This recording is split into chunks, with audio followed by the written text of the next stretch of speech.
بالکل ناراض نہ ہونا بھی زیادتی ہے، ناراض ہونا بھی چاہیے اور بڑا زبردست ہونا چاہیے، سخت شدت کے ساتھ غصہ کرنا چاہیے، پر کب؟ جب اللہ کی حدوں کو توڑا جائے، جب شریعت کی مخالفت کی جائے اور بے جا دین کی باتوں کو چھوڑا جائے، اللہ کی رضا کے لیے ناراض ہو۔ سیدہ طیبہ طاہرہ حضرت عائشہ صدیقہ رضی اللہ تعالیٰ عنہ فرماتی ہیں کبھی اپنی ذات کے لیے حضور ناراض نہیں ہوئے، لیکن اگر اللہ کی حدیں توڑی جاتی تھی تو ناراض ہوتے تھے۔ چاہیے نا والد کو کہ بیٹا جان بوجھ کے نماز چھوڑ دے تو ناراض ہو، بیٹی پردہ نہ کرے تو ناراض ہو، چاہیے نا اسے کہ اگر اس کے گھر کے اندر کوئی غیر شرعی کام ہو رہا ہو تو وہ ناراضگی کا اظہار کرے، حکمت کے ساتھ سمجھائے، دانائی کے ساتھ تبدیل کرنے کی پوری کوشش کرے۔ آپ کا دل اس وقت پوری طور پر ناراض ہو جب آپ شریعت کی مخالفت ہوتے ہوئے دیکھیں۔ 10,000 گم ہونے پر تو جس کا دل پریشان ہوتا ہے،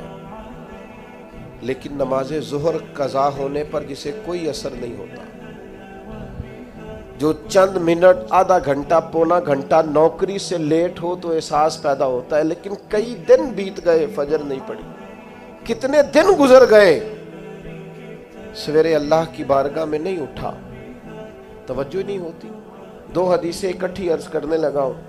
آپ نے ان دونوں روایات پر غور کرنا ہے۔ ایک قاضی اجاز رحمت اللہ علیہ نے شفا شریف میں لکھی اور ایک امام احمد بن حنبل نے اپنی مسند میں نقل فرمائی۔ صحابہ فرماتے غزوہ احد کے موقع پر ہم نے نبی پاک علیہ السلام کے رخ زیبا پر خون بہتا ہوا دیکھا، کفار نے سنگ باری کی، تکلیف دی حضور کو، مقدس رخساروں پر خون بہا۔ ہم نے عرض کی یا رسول اللہ دعا کرے نا یہ برباد ہو جائے۔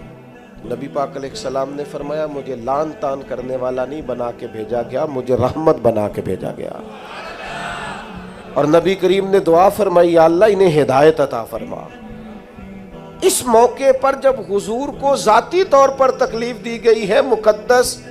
چہرہ نور پر خون بہ رہا ہے اور صحابہ کے کلیجے پھٹ رہے ہیں، اور احد کے میدان میں حضور کا وہ رنگین چہرہ خون سے بھرا ہوا دیکھ کر طبیعتیں مچل رہی، تڑپ کے عرض کی حضور کریں دعا یہ تباہ ہو جائیں۔ فرمایا نہ بھائی، وہ لان تان کرنے والا نہیں، مجھے تو رحمت بنا کے بھیجا گیا۔ لیکن میرے عزیزو،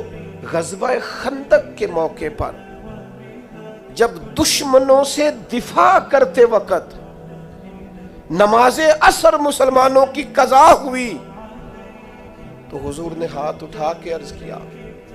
کہا اے اللہ ان کے پیٹ آگ سے بھر دے جنہوں نے ہماری نماز عصر لیٹ کی،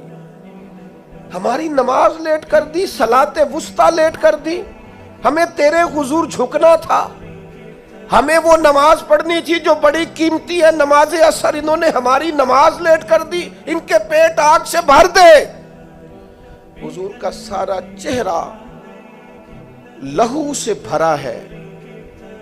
پر ذات کے لیے دعا نہیں کی کہ یہ تباہ ہو جائیں، پر ایک نماز لیٹ ہو گئی۔ صحابہ کی عصر قضا ہوئی تو کریم نے ہاتھ اٹھا کے کہا یا اللہ بھر ان کے پیٹ آگ سے۔ او سنگیو، آؤ یارو اپنا اخلاق تو دیکھیں، میری بھی فجر قضا ہے، میرے پتر کی بھی قضا ہے، میری جوان بیٹی بھی جم کے سو رہی، کبھی ماتھے پر شکن تک نہیں آئی، لیکن میری روٹی لیٹ ہو جاتی ہے تو میں سارا گھر سر پہ اٹھا لیتا ہوں، زمین آسمان ایک کر دیتا ہوں۔ میرے بچے، آپ کے بچے ہماری نگاہوں کے سامنے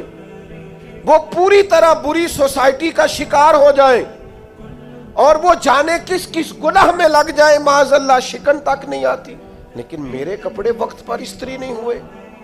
مجھے ٹائم پر فلاں چیز نہیں دی گئی، آسمان سر پہ اٹھا لیا جاتا ہے۔ حضور نے تو ہمیں یہ اخلاق سکھایا ہے کہ لہو سے تیرا وجود بھی ذات کے لیے بھر دیا جائے، تو زبان سے لان تان نہ کرنا، یہ تیرے نبی کا طریقہ ہے۔